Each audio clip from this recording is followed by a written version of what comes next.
So here we are back again for player ratings, a new edition. Not exactly a fresh idea, but I know some of you have been asking for it, so we can go in depth on some individual performances a little bit more than my main reaction to the game on the rational perspective. So let's just get straight into it. So we'll start with Robert Sanchez. I know the last moment is probably going to define many people's ratings, and obviously he's not very popular at the moment given the mistake against Arsenal. You could argue the decision to go forward at the end and the way he looked pretty exposed and clumsy and got quite embarrassed at the end there. But I'm probably going to give him a 6 out of 10.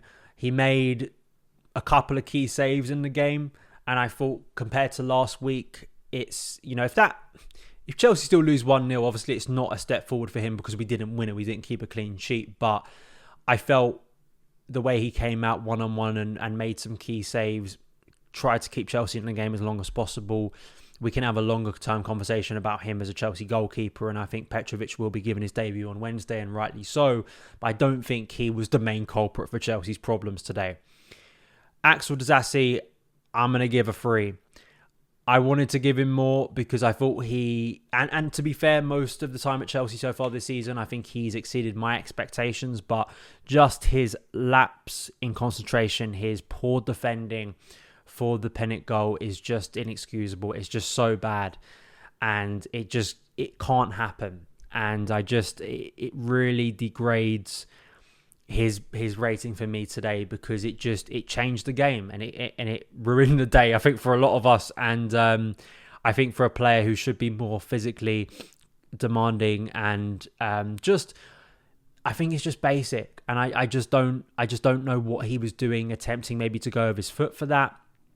It's just, it should be your bread and butter as a defender, as a centre-back by trade, even if you are being asked to play as a right-back, to get in there to make sure that danger doesn't turn into a goal, basically a free header, an easy goal for Brentford to score when it's so difficult for us to score a goal. So unfortunately, Axel Disasi is going to get a 4.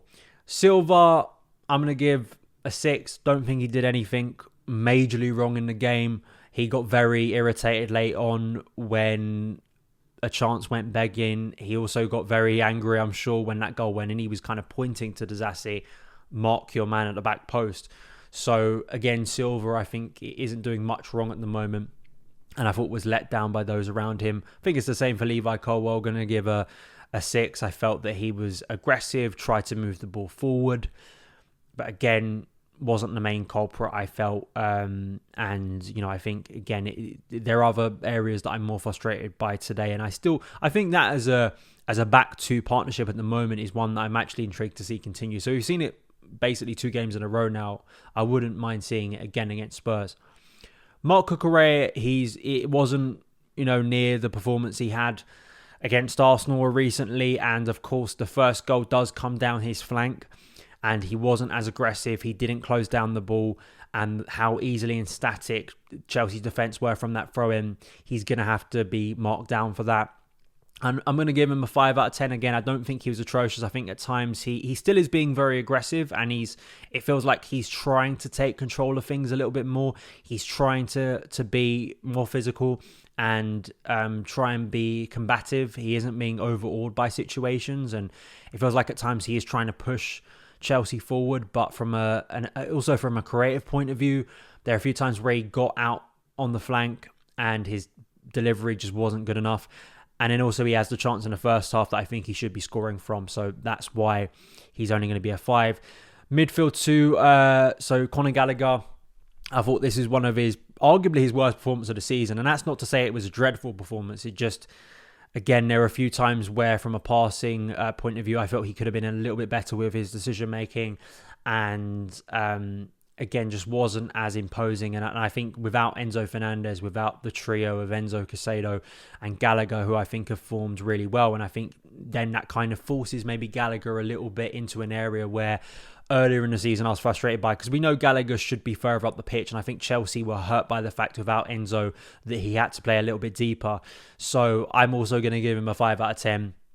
Caicedo, I'm going to give a 6 out of 10. I thought he was kind of in the wars a little bit, and he did put in some key interceptions at times, and again was moving forward, trying to get Chelsea forward, trying to press. I think he is becoming more suited to that role and looks more confident in the Chelsea shirt, actually. Again, you come away from a defeat where people aren't really going to be looking at Caicedo and aren't going to be like, oh, Caicedo played well because we didn't win, right? But I still think that from what I've seen of Caicedo, when you think about his start at Chelsea, which was very rocky, compared to now, I think he looks a lot more settled. It's just that midfield without Enzo doesn't look the same, unfortunately. Noni Madueke, I've got to give him a 5 out of 10. I think it's a shame because this was a big opportunity for him without Mykhailo Mudryk, and that was a late change. He nearly makes an incredible opening goal with his left foot.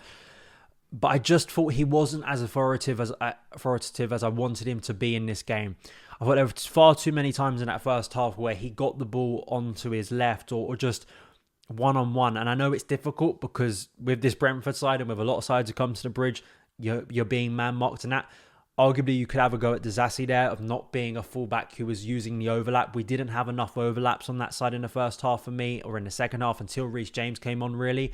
So that in itself is a problem. I felt Malo Gusto probably would have given you that, and that hopefully opens up space. So I'm not saying it was easy, but I just felt he wasn't as commanding. This is a guy who hasn't played a lot of football, and as I say, on another day, maybe that chance goes in.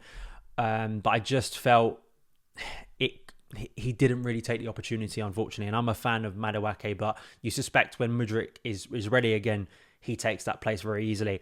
Cole Palmer, I think, is the highest I'm going to give today. I'm going to give him an 8 out of 10. I know that's a very high rating for a game where Chelsea have lost, but this guy he's integral at the moment. And I really do think he's a brilliant signing for Chelsea. And each week I watch him, I'm more convinced that 40 million is actually a bargain.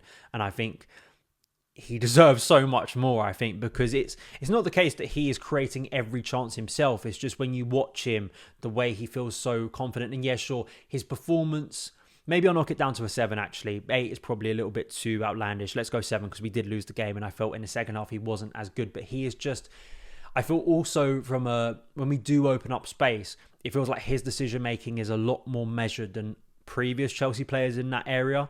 I feel a lot more confident that Cole Palmer can not only play maybe a pass that others can't, but I know we're really low bar, but I think he will play passes that feel a little bit simple, but he'll get them towards his man in a calm and composed way and get Chelsea's attack continuing to move.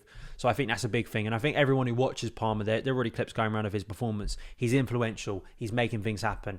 You can't really have a go at him for that. I think it's not like he had any big chances himself that he missed. I think the worst thing he did today was there was a ball from Flecken, I think, in the second half, a kick that was really quite poor, and he didn't make up his mind quickly enough to take a shot. But other than that, I still feel like Cole Palmer, I'm coming away feeling I like watching him play for Chelsea.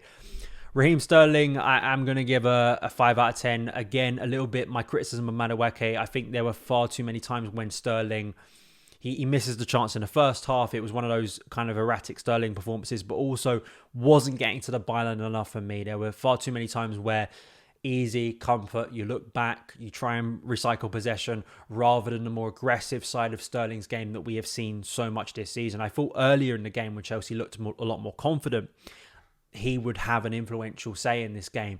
But I just don't think from what should be an experienced head in this team, he did enough today. So that's why he's only getting a 5 out of 10. And arguably it could be lower than that. But I think there were worse players on the pitch for Chelsea. But I expect more from Raheem Sterling as an experienced player. And when your level of performance has been high, you've got to keep to those standards on a regular basis. And unfortunately, he hasn't.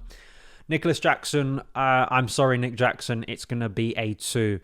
This is arguably his worst performance in a Chelsea shirt. It probably is. And it's difficult for him as a young player, as someone who doesn't have tons and tons of experience to be in that key centre-forward area, but just bad decision-making, taking shots wildly when he didn't need to, and he could have actually been a lot more calmer, laid off the pass. Physically, I thought he got bossed by the back three of Brentford, and that was a concern whoever we played in attack, but especially for Jackson. If you are going to play the conventional number 9, he has to be an authority figure up there. He has to create space for others. He has to hold the ball when he needs to, and I just felt there were too many times when he got muscled out of the ball easily, a 50-50 challenge that doesn't go in his favour. He had one good run in the first half, but you think about that chance late on where he can't control the ball properly. That's a frustration. And you think about the top class centre forwards in this league. That's what Chelsea are desperately missing. There's no point getting around it. That's what we have missed for a very long period of time. So not a good afternoon for Nicholas Jackson, unfortunately. And I think he's a talented player. I think he's raw. And we always knew that when we signed him, and there was not high expectations for him to be world class and was going to score every single game. But I think it is fair to still criticise his performance. There are young players around him, and I know he's got a lot of responsibility when you do play as a number 9 for Chelsea.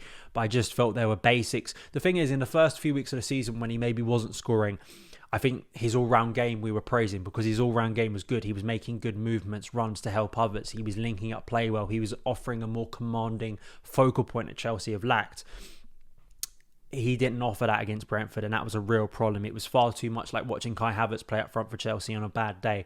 It was far too much like just in recent years where Chelsea just haven't had anything up there, and I expect a lot more from Jackson. Even if he isn't scoring, he's still got to be offering a presence to help others, and for me, he wasn't doing that. In terms of the subs, I mean, Reece James doesn't look close to fitness. He really doesn't. And, I wonder, does he come in next week and maybe it's more Malo Gusto returns?